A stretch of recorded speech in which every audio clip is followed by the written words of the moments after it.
Actually, for today, I want us to be able to look into. Sorry. Today, I want us to look into a new topic that is on ideology, and it's a closely related topic to what we discussed last week on media institutions. Because you get to realize that within the society that we are living in, we do have various institutions, and when you look into these institutions, like what I shared with you, even you'll get to realize that we have religious institutions, we have political institutions, we have judicial institutions, we have medical institutions, we have educational institutions. Now, when we have all those institutions, you get to realize that both of them, I mean, actually, all of them work in independent ways.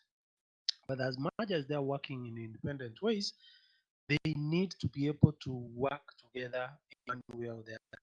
What I mean by that is that they are independent, but they are also dependent on other institutions. For example, when we talk about the family institution, there's no way the family institution can be able to survive if it does not depend on educational institutions. It does not depend on academic, not really academic, but religious institutions.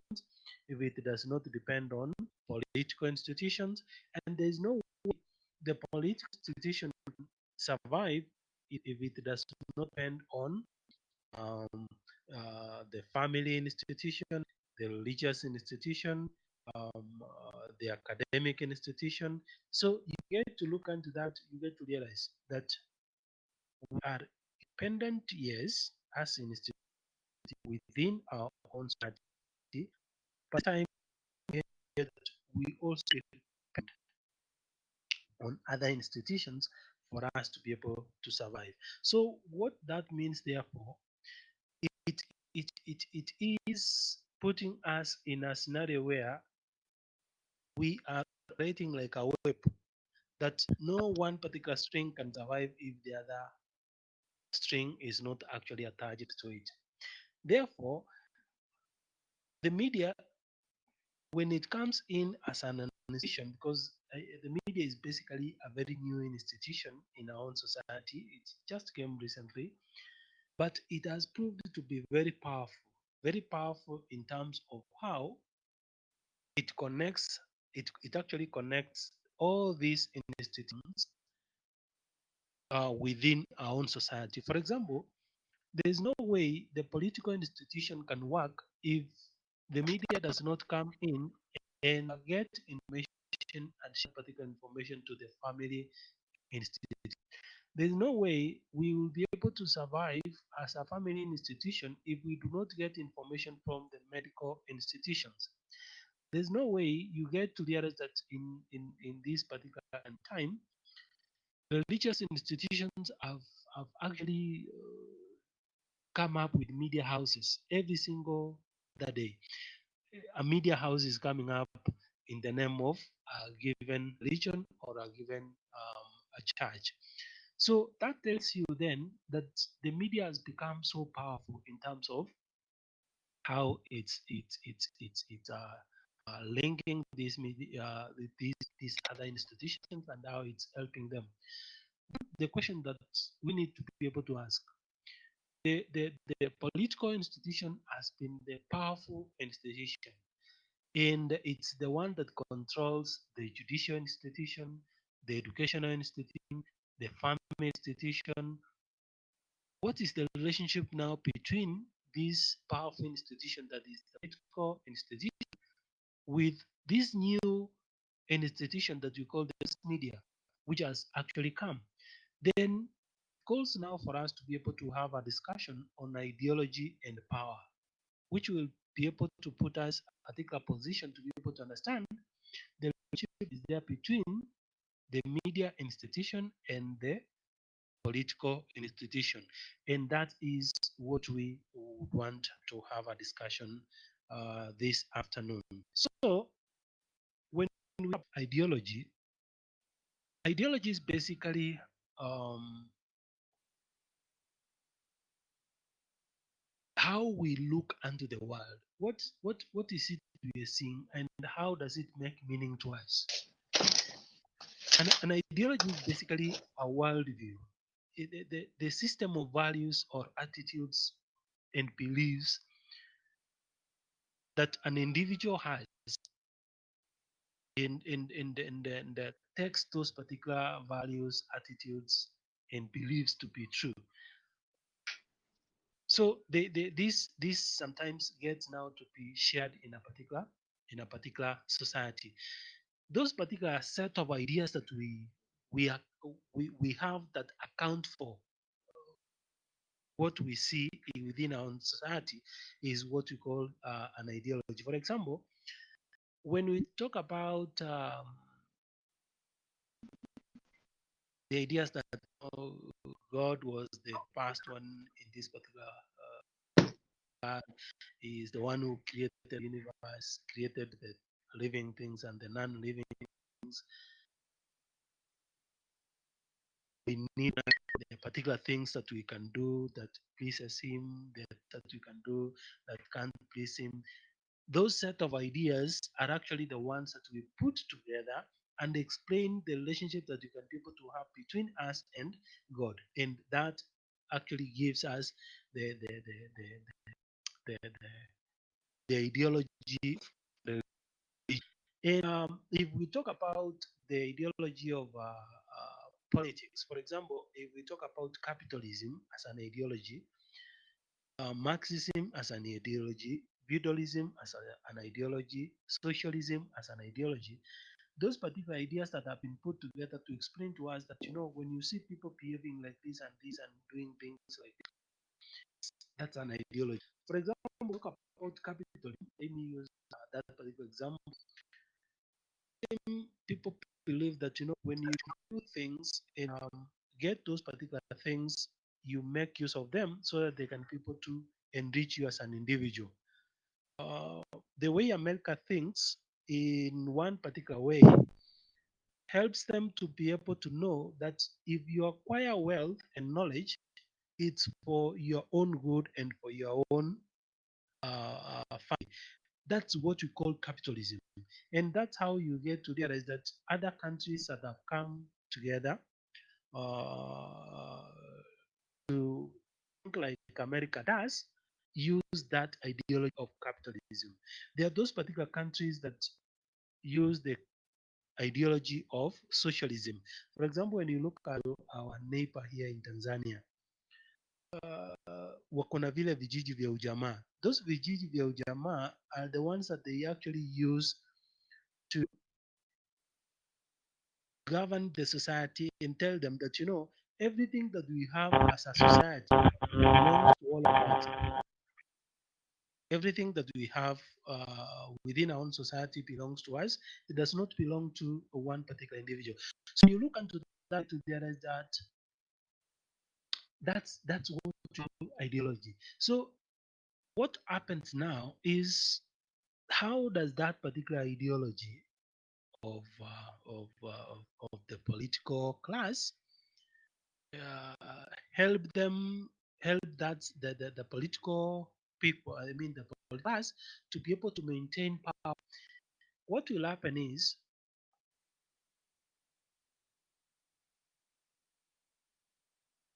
what will happen is you'll get to realize that every political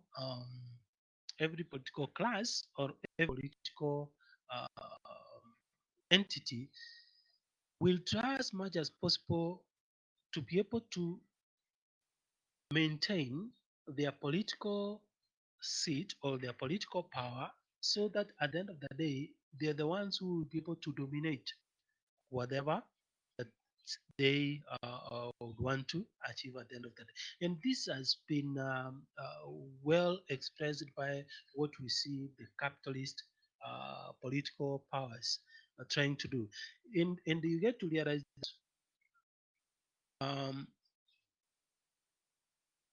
the capitalists have actually used the concept of ideology to help account on how that particular class or them have actually protected and preserved their economic interests, even during the civil unrest that did happen in the US sometimes back. So what they have done, they have identified these three areas to be able to say that an ideology is going to help them in maintaining the power in this particular manner.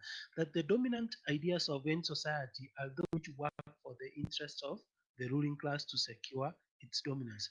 So what will happen is, and even if you talk about Marxist, you talk about socialist, you talk about capitalism,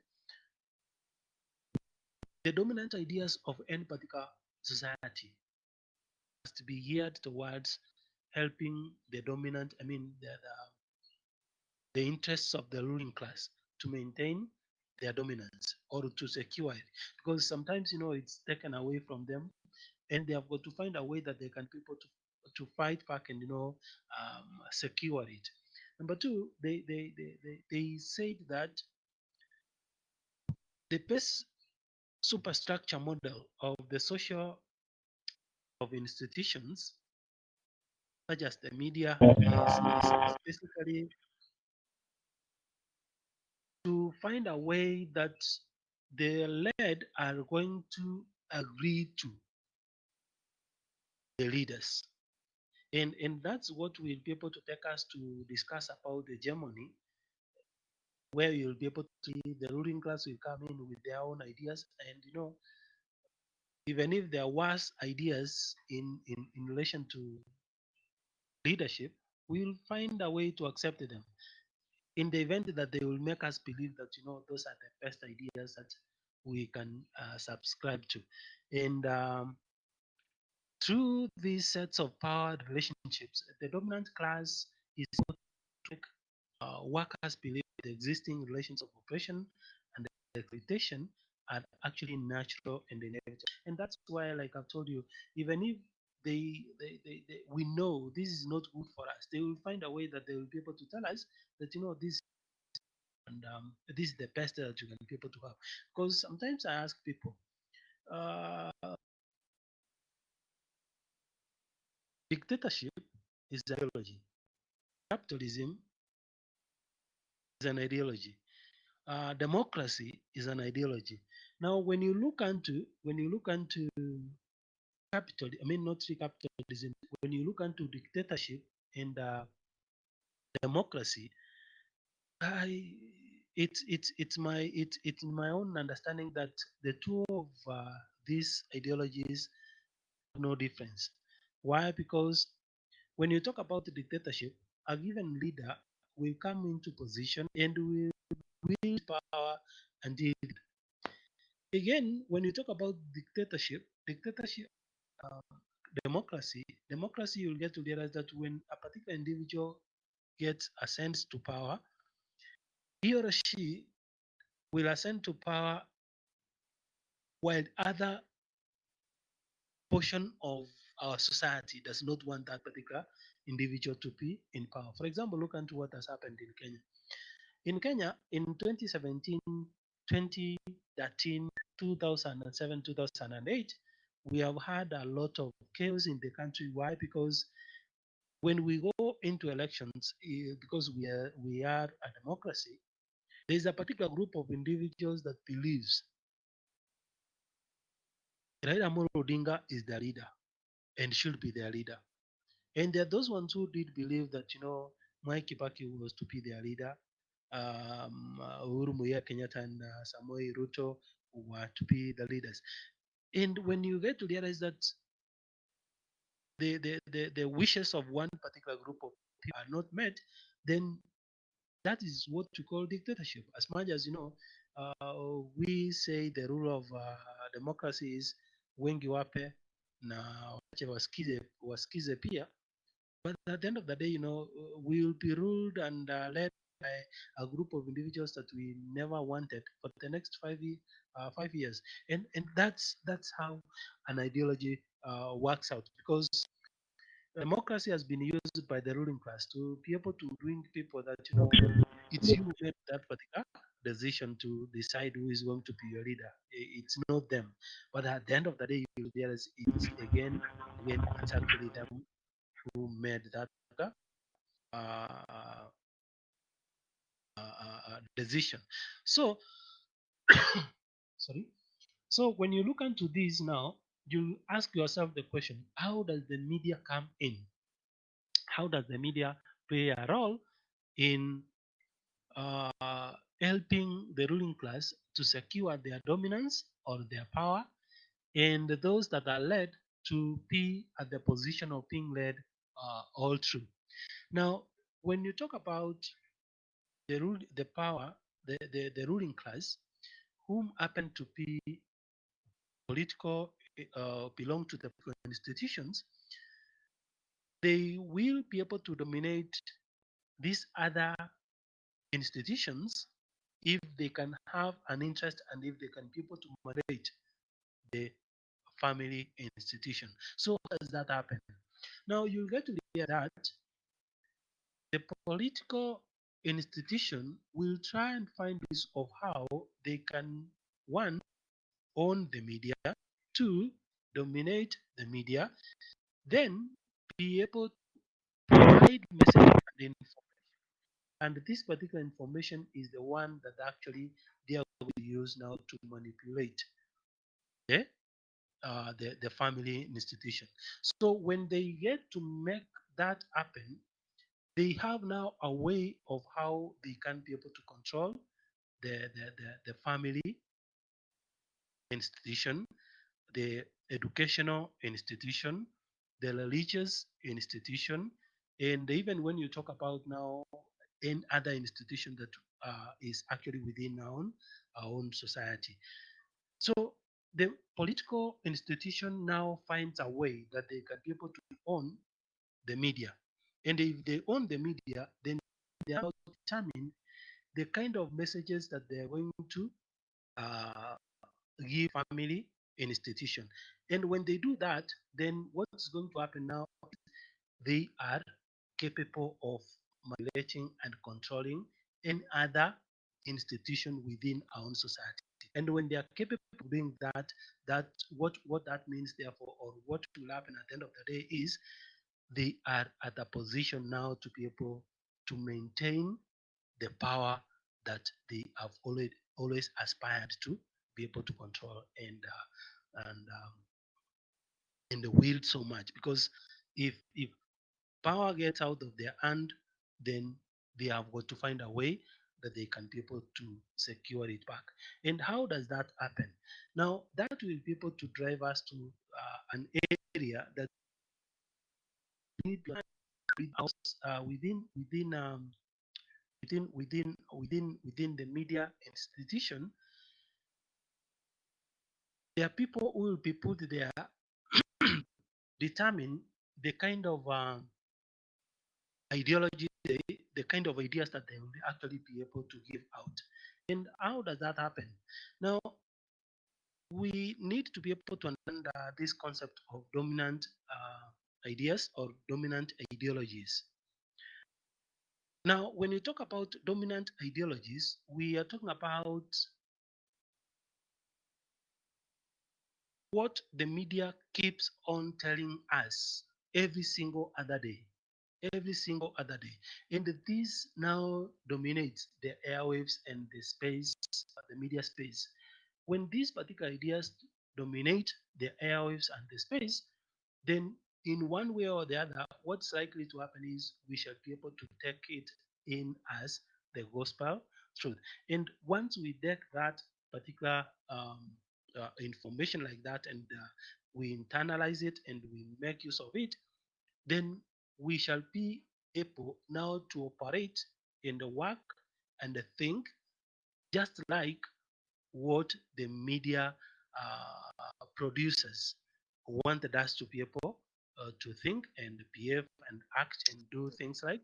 And you get to realize that that is an extension of the political institution. What is this ruling class had in mind? Because they are trying so much to be able to own the media, and when they own the media, they do so because they would want to control this particular society. For example, in particular time that we get into elections, you normally hear there's that's trying to be able to own the media. How do they try to be able to get to own the media? What they normally do is you can be able to use the example of MediaMax. In 2013,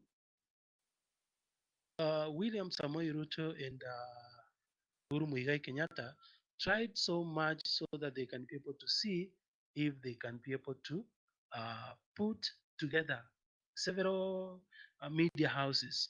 And when they were trying to put together these several media houses, they were trying to be able to control the kind of information that was going to the masses, and that is the other institutions like the family institution.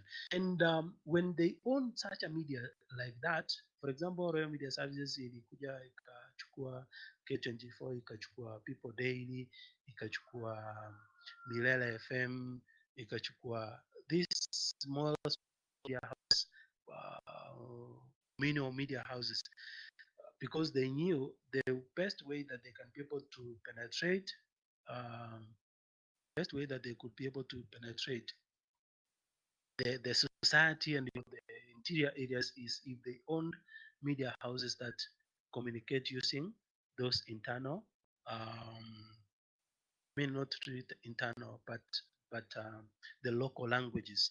So you need now to be able to understand that that's exactly how they try to own the media. And once they have owned that particular media, they are the ones now to determine the kind of messages that are going to go into the masses.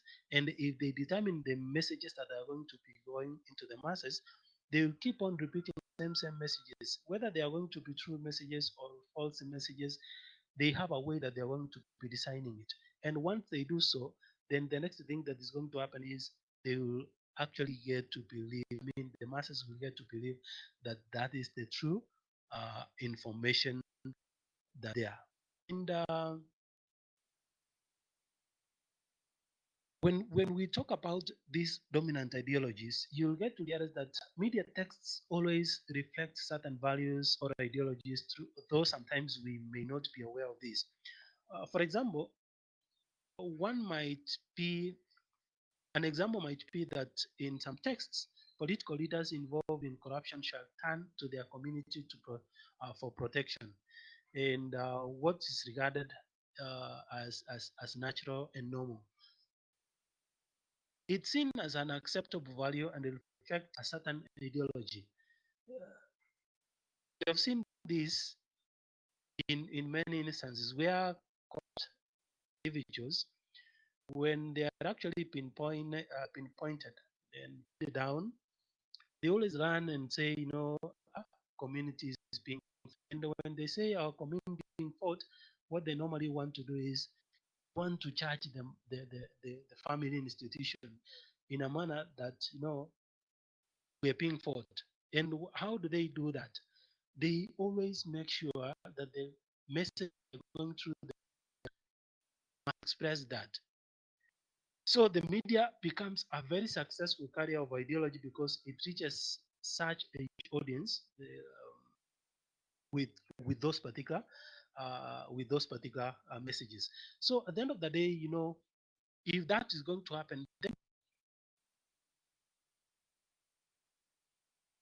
the ruling class will have that particular uh, uh, power to be able to control what the masses will be able to do. And these masses now are these other institutions, like what we discussed last week. So when you get into that, you'll get to realize that they have to control, them like that. So this requires one to understand that the media has a link between one institution that plays a very powerful role in terms of determining what's likely to happen next. And how does that happen?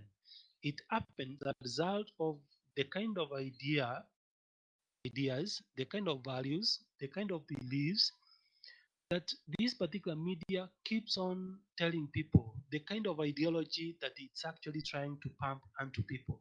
And when they try to pump such kind of ideologies onto people, then the ruling class now maintains power. The ruling class has power if it was taken away from them. And that's why you'll get to realize that the ruling class or the political institution will try as much as they can so they can be able to own the media, because it's the media that will be able to um, it's the media that will enable them to maintain their status. No, like I've had not once, not twice.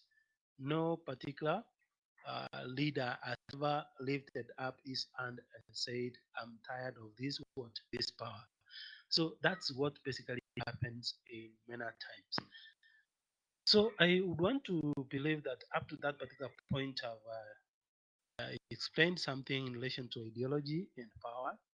You know, it links to the previous topic that we covered on the institutions. So if there's a question, I would gladly take it and respond to them.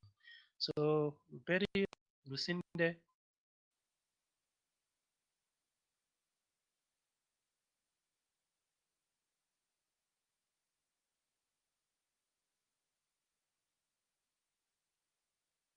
Juliet.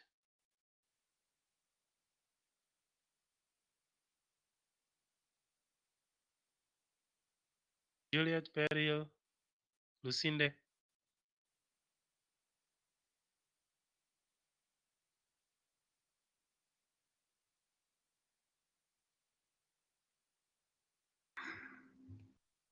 I don't have a question, Mwalimu. Umeelewa vizuri tumesema? Yeah, nimeelewa. So next time when I'm seeing you in the media, I know exactly why you're there. Umeweka huko na the political powers so that you can help them to maintain and win their power. Correct. Juliet.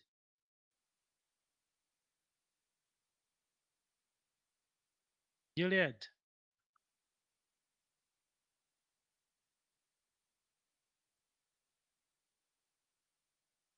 Lucinda.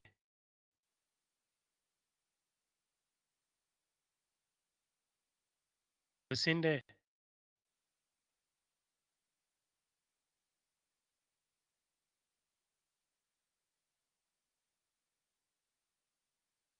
Lucinda na Juliet wamelala ama wameenda kupata cha mchana?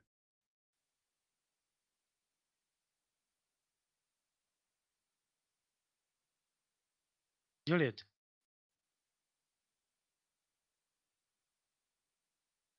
Juliet, wacha kula kwanza, wacha tumalize class alafu urudi kula.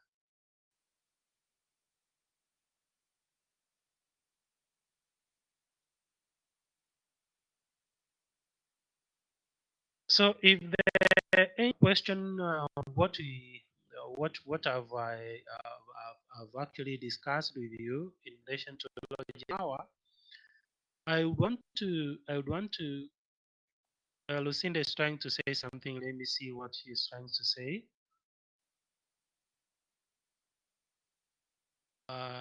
Christophe ndio amerudi baada ya kula.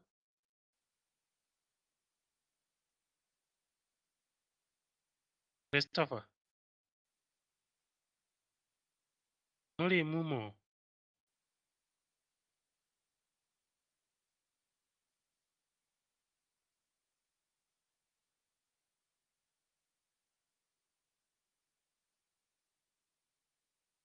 Muri mumo.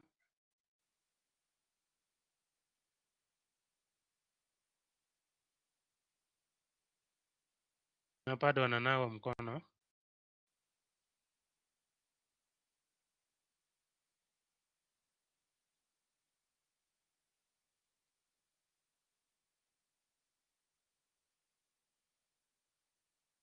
Okay, I see Lucinda has confirmed that she is okay with the discussion.